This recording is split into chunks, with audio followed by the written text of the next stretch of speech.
the United Nations Environment Assembly is referred to as UNEA.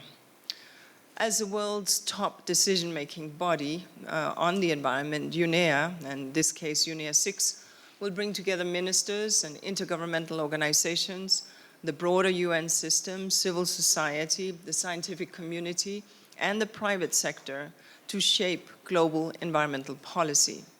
This year, we're expecting more than 70 ministers. Actually, it keeps going up. And we're expecting thousands of delegates. As of now, 3,000 delegates have registered to join us in Nairobi. We have 20 draft resolutions on the docket to be discussed and negotiated, and 2 draft decisions submitted for countries to finalize. Ms. O'Halleck will share more about this, but I'll talk about the wider context in which UNEA 6 sits and what it all means. As we prepare for the Assembly, it's clear that the world has no longer a to-do list, but a must-do list when it comes to the environment. This is a must-do list that the UNEP calls on to tackle what we refer to as a triple planetary crisis: the crisis of climate change, the crisis of nature, biodiversity, and desertification, nature and biodiversity loss and desertification, and the crisis of pollution and waste.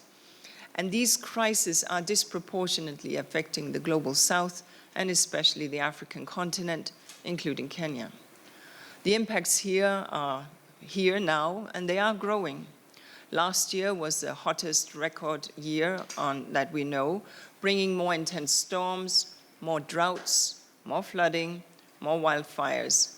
Species are under threat, and forests are falling, and soils are turning infertile across the world.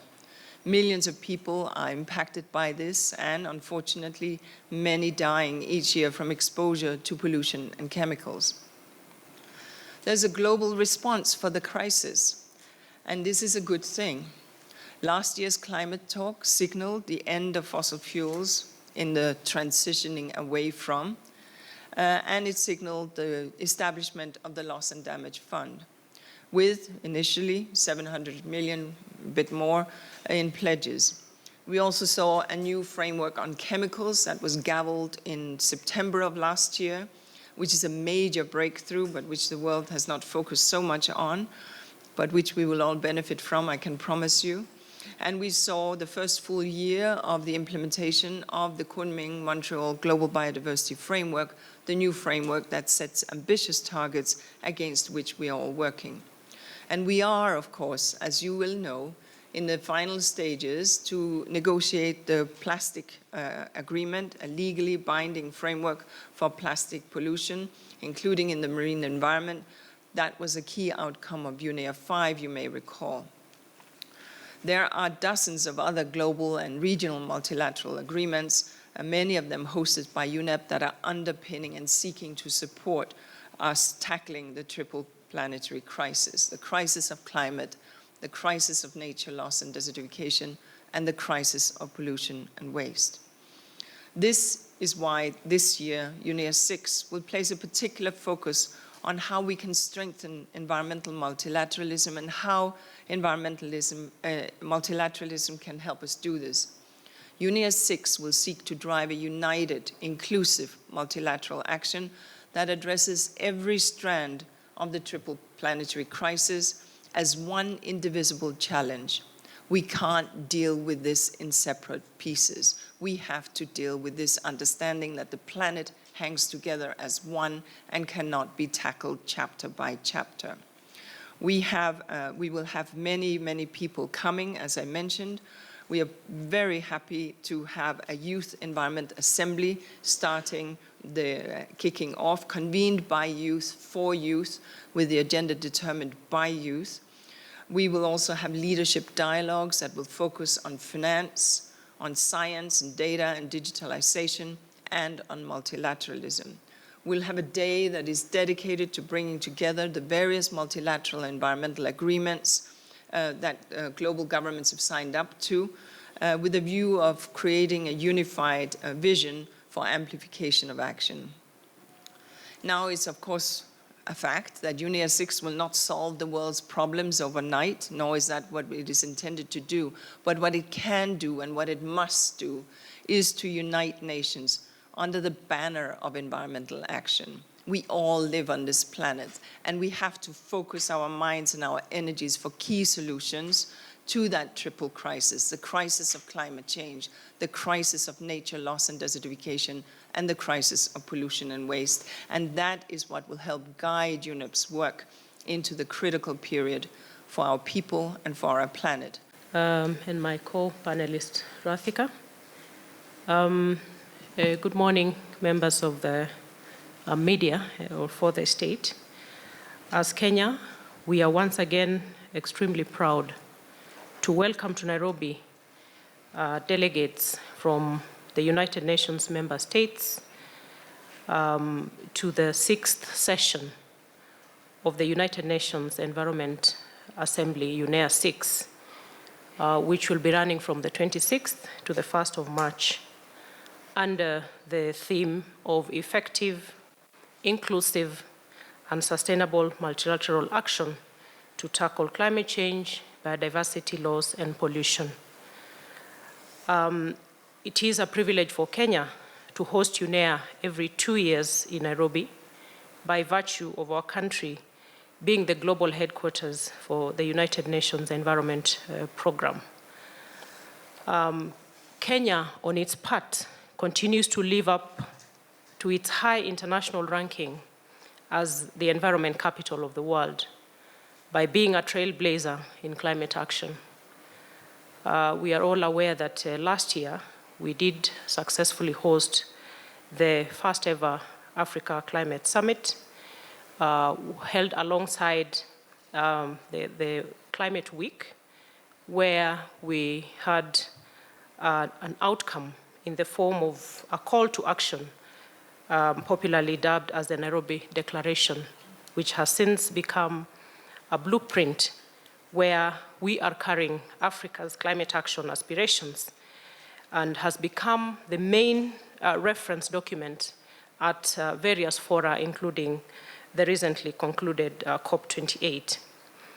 The core of the Nairobi Declaration is Africa's resolve to pursue green growth by leveraging her immense climate action potential in sectors such as renewable energy, sustainable agriculture, critical minerals, blue economy, among others.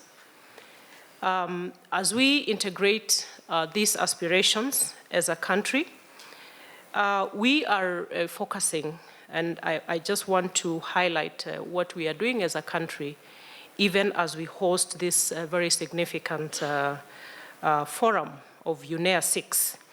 We are focusing on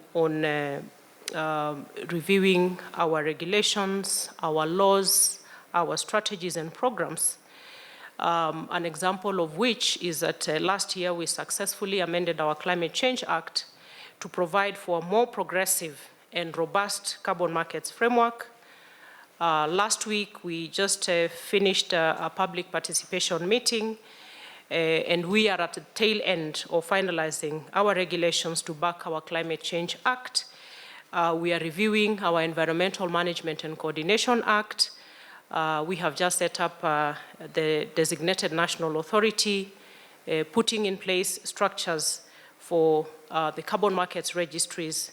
We are working on our Forest Management and Coordination Act, again, to ensure that we capitalize on our nature-based solutions to the climate crisis action that we need to see. We are accelerating the transformation of our linear waste management system into a circular economy, and among a raft of activities that we are working on is to set up demonstration material recovery facilities across the country in order to make this big leap from linear waste management to circularity. As a result, we will hold a side event during the UNEA 6 around circularity. Again, it is a moment for us as a country to focus, as we host UNEA 6, on how sharp and focused our own environmental challenges, which have been highlighted by my sister here.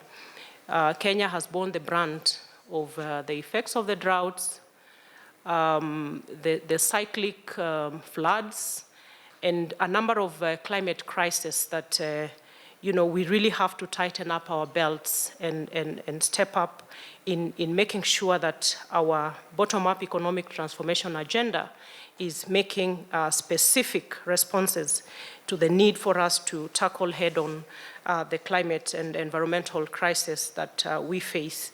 One of our biggest programs, as is known the world over, is our ecosystem restoration program. And we will be keenly looking to participate and negotiate to make sure that the resolutions that we see coming out of UNEA 6 will really capitalize on the nature-based solutions, and for us as a country, focusing on enhancing our ecosystem restoration program. Which it is important also to note that our president, being the host president of UNEA 6, happening right in our country, will also, as the head of state and government's coordinator for the region, the African region on climate change, he will be present at the UNEA 6. And we are hoping that we will have other heads of state joining in. And His Excellency the President will be there on the 29th on the high-level opening day. And on the same day, we will also be engaging in line with the established UNEA tradition. We will be hosting a reception for all the delegates. And I'm sure as we stand at 3,000, I know that by the time we are closing next week, we will hit the 5,000 mark. And I'm pleased to note that we have set up an interministerial team to support UNEP and all the organizers of UNEA 6 to make sure that we are going to have a very seamless movement of delegates, that we are going to have a very seamless, all the logistics that need to go into making UNEA 6 a major success. During the entire duration of UNEA 6, there will be a showcase of Kenya's rich cultural heritage, climate action potential, and touristic offering to visiting delegates at the venue.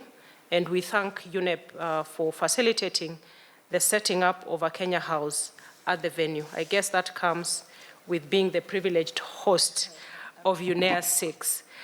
UNEA 6 will, without doubt, be an intense week of many related activities, including bilateral meetings and hundreds of side events. I encourage media to keenly follow the conversations and report the outcomes of this meeting.